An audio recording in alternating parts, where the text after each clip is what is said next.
លោក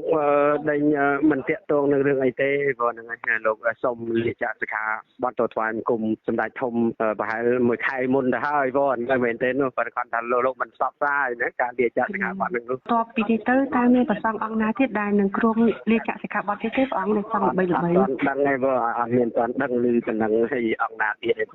ចុះសម្រាប់ព្រះអង្គជួនកក្កដាវិញព្រះអង្គមាននៅក្នុងក្រុមជំនុំជម្រះក្នុងក្រុមជំនុំបិដកនេះទេព្រះអង្គមិនលោកសឹងមិនទាន់ជឿបានហ្នឹងមានអ្វីទៅហ្នឹងក្រាបថ្វាយបង្គំព្រះអង្គសាធុចម្រើនពរព្រះអង្គខ្ញុំប្រកាសណាឈ្មោះអីស្រីទៀងវិសាព័ត៌មានដំរីព្រះអង្គព្រឹកមិញនេះខ្ញុំប្រកាសណាបានឃើញព្រះអង្គនិមន្តទៅក្នុងពិធីសឹកឧបាសក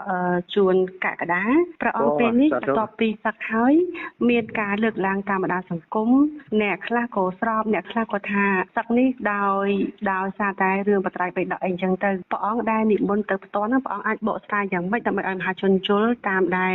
ព្រះអង្គជួនកក្កដាបានអះអាងឲ្យថាលោកសឹកដោយសារលោកអស់និស្ស័យជាព្រះសង្ឃកណាហ្នឹងហើយបើលោកអស់និស្ស័យជាព្រះសង្ឃលោកក៏សូមលាចាកសិក្ខាបទទៅហ្នឹងកណាតែព្រះអង្គមានពុទ្ធដីកាយ៉ាងម៉េចទៅកាន់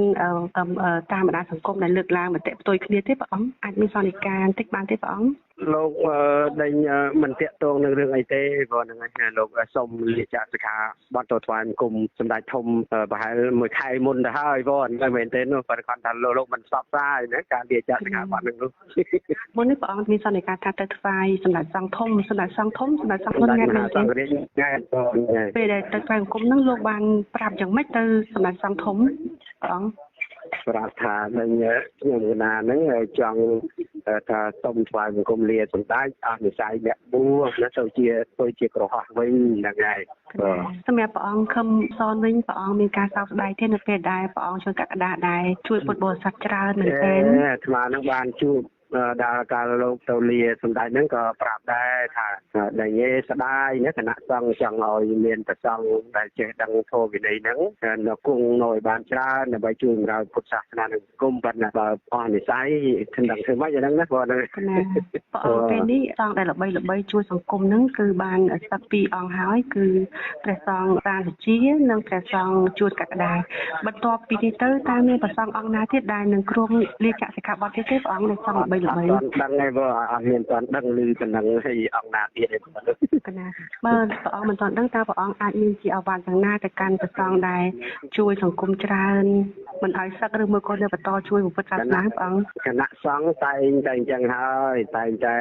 អំពាវនាវឲ្យភិក្ខុសង្ឃទាំងអស់ដែលបានសិក្សាធម៌វិន័យចេះដឹងហ្នឹងឲ្យខំណាជួយផ្សព្វផ្សាយពុទ្ធសាសនាឲ្យជួយឲ្យបង្រៀនប្រសង្ឃអីបន្ថែមទៀតអីអញ្ចឹងទៅដើម្បីជួយពុទ្ធសាសនាក៏ដូចជាជួយសង្គមណាក៏ហើយចង់ឲ្យបួសជួយពុទ្ធសាសនាប៉ុន្តែថាអស់និស្ស័យតាមតែធ្វើមិនយ៉ាងហ្នឹងណាមានតាមហ្នឹងព្រះអង្គអាចបញ្ជាក់បានទេតកតងទៅនឹងបត្រៃបិដកក្រុមជំនុំបត្រៃបិដកតាមមកដល់ពេលនេះនៅតែដំណើរការធម្មតាឬមួយក៏អាចនឹងកែប្រែចំណុចខ្លះព្រះអង្គបងកាលណាមានច្បាប់អនុញ្ញាតហើយគណៈសង្ឃនឹងស្វែងរកណាចំពោះបព្វជិតឬក្រហមទាំងឡាយណាដែលចេះភាសាបាលីសង្ស្ក្រឹតដើម្បីជួបជុំគ្នាជំនុំណាដើម្បីជ្រើសរើសបង្កើតជាក្រុមគណៈកម្មការហ្នឹងណាដើម្បីបានប្រែនៅក្នុងអត្តកថាដោយការយោជនាអីហ្នឹងក៏ណាចុះសម្រាប់ព្រះអង្គជួនកក្កដាវិញព្រះអង្គមាននៅក្នុងក្រុមជំនុំជម្រះក្នុងក្រុមជំនុំបិដកនេះទេព្រះអង្គមិនលោកសឹងមិនទាន់ជឿបានហ្នឹងមានអ្វីទៅហ្នឹងណាព្រះអង្គខ្ញុំបកណាសុំទូលសំណួរមួយសំណួរទៀតតើតើនឹងព្រះអង្គផ្ទាល់តើព្រះអង្គមានគម្រោងសឹកដែរទេព្រះអង្គសម្រាប់ព្រះអង្គផ្ទាល់សួរអាត្មាផ្ទាល់ថាមានកម្រងសឹកឬអត់ដែរកណាព្រះអង្គជាសង្ឃល្បីព្រះអង្គអត់សួរអាត្មាម្ដងអញ្ចឹងកណាពួកពុទ្ធបរិស័ទខ្លះក៏គាត់បានលើកឡើងដែរបណ្ដាសង្គមដែរថាបារម្ភខ្លាចសង្ឃល្បីលោកអត់ទាន់មានទេព្រោះអត់ទាន់មានទេមិនតើមានគម្រោងវ័យអាយុហ្នឹងក៏មិនមែនថាចាស់ពេកទៅគាត់ច្រើនរៀងច្រើនដែរហើយក៏កណាព្រះអង្គក្រាបថ្វាយបង្គំលាព្រះអង្គអរគុណព្រះអង្គណាស់ដែលបានលើកទូរស័ព្ទមកស្រាយទៅកាន់សាធារណជនដែលបានយល់អំពីកណាថ្វាយបង្គំលាព្រះអង្គកណា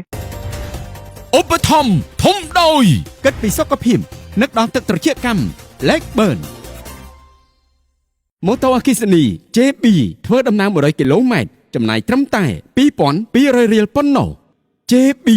កើនប្រាក់ចំណូលគ្រួសារមានសុភមង្គល